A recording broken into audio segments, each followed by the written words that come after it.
शिवापूरच्या जंगलात सागर नावाचा एक बैल राहत होता. तो या जंगलात कसा आला तर शिवापूर गावात एका शेतकऱ्याच्या घरात तो राहत होता. पण हा बैल थोडं जरी काम केलं तरी गर्वाने फुलून जायचा. शेतकऱ्याच्यात नीट काम करायचं नाही, शेतकऱ्याला त्रास द्यायचा. शेतात गेला तरी एकदा झाडाखाली बसला की उठायचा नाही, असा त्रास द्यायचा. अतिशय हा बैल गर्विष्ठ होता. शेतकऱ्याने रागाने त्याला एक दिवशी घरातनं हाकलून दिलं. मग हा बैल शिवापूरच्या जंगलात येऊन राहिला.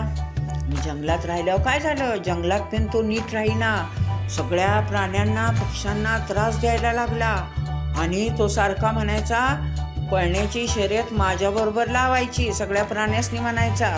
आणि मी जिंकलो की त्या प्राण्याने हे जंगल सोडून जायचं आणि आयुष्यभर माझा गुलाम म्हणून राहायचं. त्यामुळे या बैलाला सगळे प्राणी भीत होते. अगदी वाघ, सिंह, अस्वल, हत्ती सगळे प्राणी भीत होते. आणि त्यांच्या या भिण्यामुळं हा गर्वाने सागर बैल पण फुगत चालला. त्याला शक्तीचा, आपल्या पराक्रमाचा खूप गर्व झाला होता. तो प्रत्येक जंगलातल्या प्राण्याला, पक्ष्यांना त्रास द्यायचा. मग सगळे प्राणी भिवून दडून बसायचे, लपून बसायचे. सगळे प्राणी ह्या बैलाच्या त्रासाला कंटाळले होते. तर त्या जंगलात एक हरिण भाऊ राहत होते आणि त्यांना हरणाचं छोटंसं पिल्लू होतं. त्या पिल्ल्याची आई लहानपणीच वारली होती. म्हणताना ते पिल्लू काय म्हणालं हरिण भाऊला, बाबा या जंगलात प्राणी का हो नाही ती, खारुताई, ससे भाऊ, छोटे प्राणी का नाहीत माझ्याबरोबर खेळायला. तेव्हा हरिण भाऊ म्हणाले, अरे बाळा, या जंगलात प्राणी होते, पण आपल्या जंगलात सागर बैल आहे की नाही, तो सारखी शर्यत लावतो. मग ते शर्यत लावल्यामुळे प्रत्येक प्राणी शर्यत जिंकला नाही, त्यामुळे त्याला जंगल सोडून जावे लागले. सागर बैलाचं असं आहे, जर सागर बैलाने शर्यत जिंकली तर त्याच्याबरोबर शर्यत लावणाऱ्या प्राण्यानं जंगल सोडून जायचं. त्यामुळे बरेच प्राणी जंगल सोडून गेले. पण एकही प्राणी असा भेटेना सागर बैलाला हरवणारा. मग आपण जर आपल्या प्राण्याने जर सागर बैलाला हरवले का नाही, की सागर बैलाला जंगल सोडून जावे लागेल. पण असं हरवणारं कोण भेटेना झाले. त्यामुळे सगळे प्राणी त्रासलेत, कंटाळलेत. मग आता काय करायचं बाबा. मग हरिण भाऊ म्हणाले, अरे बाळ, आता काही नाही, आता मी शर्यत लावणार उद्या जाऊन. कारण ह्या सागर बैलाचा गर्विष्ठपणा घालवला पाहिजे, त्याला जंगलातनं हाकलून दिलं पाहिजे. तो जंगलातनं गेला की सगळे प्राणी आनंदात राहतील.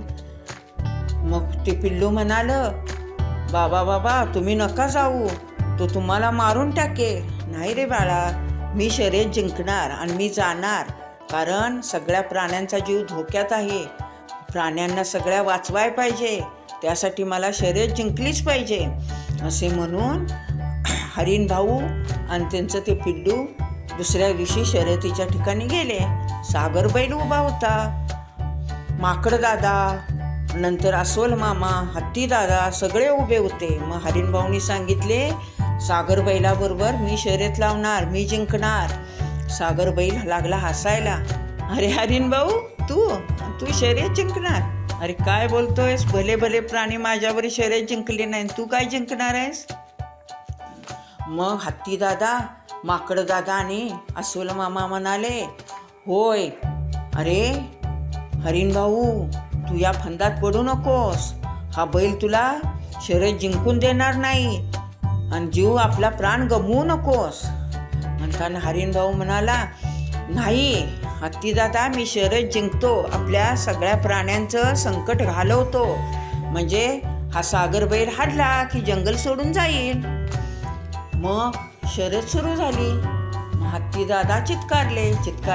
चित्कारल्यावर शर्यतीला सुरुवात झाली. मग बघ, सागर बैल पळायला लागला, हरिण भाऊही पळायला लागले. चपळाईने पळत होते हरिण भाऊ. हरिण भाऊ शर्यतीत पुढे होते आणि सागर बैल मागं होता. बैलाला काय वाटले, आता हरिण शर्यत जिंकणार, मला जंगल सोडून जायला लागणार. म्हणून हा सागर बैल वेगात गेला आणि आपल्या शिंगाने हरिणभाऊला मुसंडी दिली. त्याबरोबर हरिणभाऊ खाली पडले आणि तिथल्या तिथं मरून गेले. आणि सागर बैल आनंदानं उड्या मारत आला, मी शर्यत जिंकलो म्हणून. पण हत्ती दादा, माकड दादा, अस्वल मामा आणि ते हरिण दादांचं पिल्लू सगळे आले आणि त्यांनी बघितलं हरिणभाऊ मरून पडले होते. सगळ्यांना वाईट वाटले, कळकळले, पिल्लू रडायला लागले. मग अस्वल मामाने, हत्ती दादानी आणि माकड दादानी पिल्ल्याची समजूत घातली, रडू नको म्हणाले. मग त्या दिवसापासून आई नाही, वडील नाही, पिल्लू एकटं पडलं. जंगलात इकडं तिकडं फिरू लागलं. त्याला आपल्या आई बाबांची आठवण यायला लागली हरिणभाऊच्या पिल्ल्याला. ते एकदा नदीच्या काठावर रडत बसले होते. तेव्हा त्या नदीच्या काठावर झाडावर एक मुंगीताई बसली होती, राणी मुंगीताई. आणि तिनं बघितलं हरिणभाऊचं पिल्लू रडतंय. ती झाडावरून उतरून खाली आली आणि म्हणाली, का रे बाळा, का रडतोस तू? तेव्हा ते पिल्लू म्हणालं, राणी मुंगीताई काय सांगू, ह्या सागर बैलाने सगळ्या जंगलातल्या प्राण्यांना त्रास दिलाय. त्याच्या त्रासाने सगळे प्राणी कंटाळलेत, जंगल सोडून गेलेत, काही जण प्राणाला मुकलेत. पण सागर बैलाची शर्यत थांबेना. कालच माझे बाबा वारले, मुसंडे देऊन माझ्या बाबांना त्या सागर बैलाने मारले. त्याचा घमंडखोरपणा किती दिवस चालणार? आणि अशाने जंगलातले प्राणी आता शिल्लक राहणार नाहीत. सगळ्यांना जंगल सोडून जाऊन आणि प्राण्यांना मुकून जंगल म्हणजे जंगल राहणार नाही आणि जंगलाला प्राण्याशिवाय शोभा नाही. काय करायचं सांग तूच ग राणी मुंगीताई, मी काय करू? मला खूप वाईट वाटतंय. त्यातच माझ्या आई बाबा गेले, आई गेली, मी एकटा पडले गो, मला काही कळेना. मग राणी मुंगीताई म्हणाली, बाळा काळजी करू नको तू, उद्या मी शर्यत लावते त्या घमंडी गर्विष्ठ सागर बैलाबरोबर. तेव्हा ते हरिणबाईचं पिल्लू म्हणालं, अगं मुंगीताई तू कशी लावणार? तो बैल केवढा मोठा आणि तू तर एवढी, तू कशी शर्यत जिंकणार? म्हणताना राणी मुंगीताई म्हणाली, तू बघच उद्या मी काय करते ते. मग दुसऱ्या दिवशी शर्यतीच्या ठिकाणी सगळी जमलीत. मग राणी मुंगीताई पण आली. पण राणी मुंगीताईला बघितल्यावर सागर बैल खो खो खो हसायला लागला आणि म्हणाला, ही एवढीशी चिमुरडी मुंगी आणि माझ्याबरोबर शर्यत जिंकणार? तेव्हा हत्तीभाऊ आणि माकड दादा, अस्वल मामा सगळेच म्हणाले, अगं मुंगीताई तू नको शर्यत लावूस, भले भले प्राणी गेले आणि तू काय ग, तू चिरडून जाशील त्याच्या पायाखाली, नको लावूस, प्राणाला आपल्या मुकू नको. पण राणी मुंगीताई म्हणाली, हत्ती दादा तुम्ही काही काळजी करू नका, मी बघा शर्यत जिंकते. शर्यतीला सुरुवात झाल्यावर मुंगीताई पटकन उडत जाऊन झाडावर गेली. झाडाचं एक मोठं पान आणलं तिनं आणि त्या पानावर बसली आणि शर्यत सुरू झाली. शर्यत सुरू झाल्यावर मुंगीताईने झेप घेतली, पानासकट उडून गेली. उडत उडत उडत जिथं शर्यतीची सीमारेषा आखली ती पोचण्याची, तिथं जाऊन त्या सीमारेषेवर जाऊन बसली. मग बघितलं सागर बैलाने, त्याला वाटलं मुंगीताई मागा सर, मागं नाही, बघतात तर सागर बैल दादा बघतात तर पुढं सीमारेषेवर मुंगीताई बसली पानावर. मग सागर बैल दादाला आश्चर्य वाटलं. मला वाटलं ती मागं असेल आणि पुढं गेली, एवढ्यात कशी गेली? माझ्यासारखा पळणारा कोण नाही, माझ्यासारखा मीच आहे. असं असताना ही एवढीशी चिमुरडी मुंगी कशी गेली?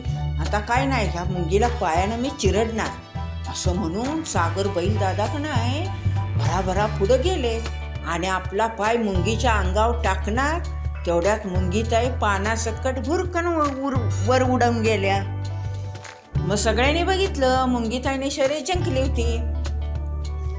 मग खाली मान घालून घमंडी म्हणजे गर्विष्ठ सागर बैल दादा आले.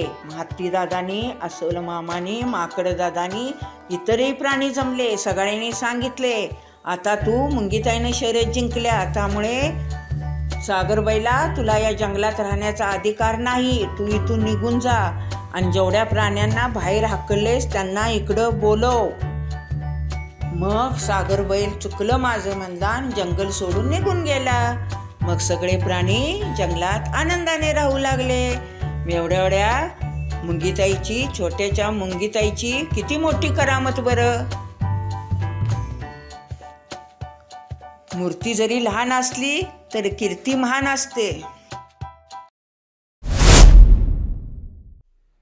हा व्हिडिओ आवडला असेल तर आपल्या आजीच्या गोष्टी चॅनलला लाईक करा, शेअर करा आणि सबस्क्राईब करा.